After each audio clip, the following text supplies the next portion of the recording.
Hi students, कैसे हो। मैं धीरज अवस्थी आज फिर आपके साथ एक नया टॉपिक लेके आया हूँ। स्कोप ऑफ एग्रीकल्चर, सस्य विज्ञान के क्या क्षेत्र है, एग्रीकल्चर का क्या स्कोप है, इसके बारे में हम लोग बात करते हैं।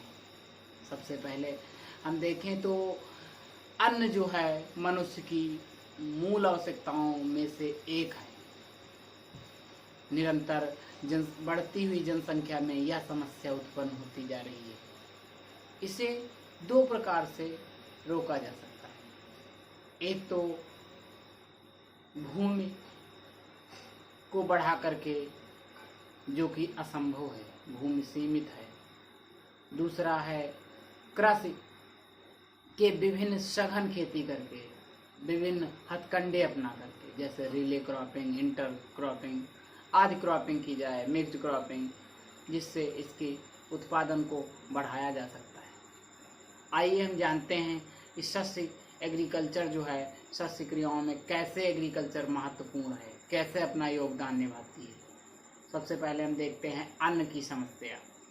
अन्न उपलब्धि जो है मनुष्य की बढ़ती हुई जनसंख्या में सघन खेती के द्वारा अन्न की समस्या को दूर किया जा सकता है।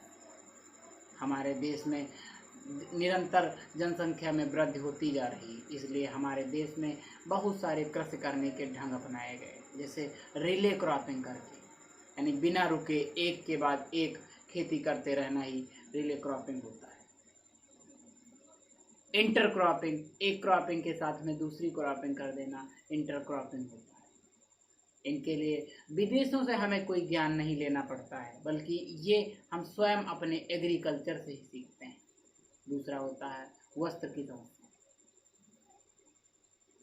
मनुष्य की तीन मूलभूत आवश्यकताएं हैं: भोजन, कपड़ा और वस्त्र। इनमें वस्त्र की समस्या को हम अपनी एग्रीकल्चर से, कृषि से दूर कर सकते हैं। इसके लिए हम कृषि में जूट वाली फसलों को उगाएं, जैसे कपास, जूट और अलसी आदि जैसी फसलों को उगा करके हम इनको दूर कर सकते हैं। नंबर 3, पशुओं के लिए चारा की समस्या का समाधान।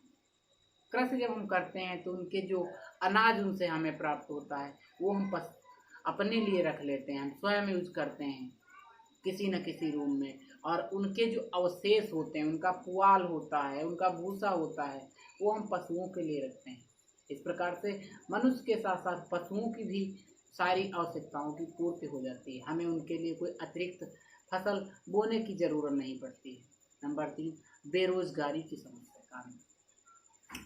मनुष्य की बेरोजगारी प्रत्यक्ष या परोक्ष किसी न किसी रूप से समाप्त हो जाती है। कोई व्यक्ति मान लीजिए पढ़ा लिखा है और उसे कहीं कोई वर्क नहीं मिल रहा है, और किंतु उसके पास कृषि है, तो अपनी खेती वो अच्छे संयमित ढंग से, सही ढंग से करके अपने सारी समस्याओं का समाधान कर सकता है।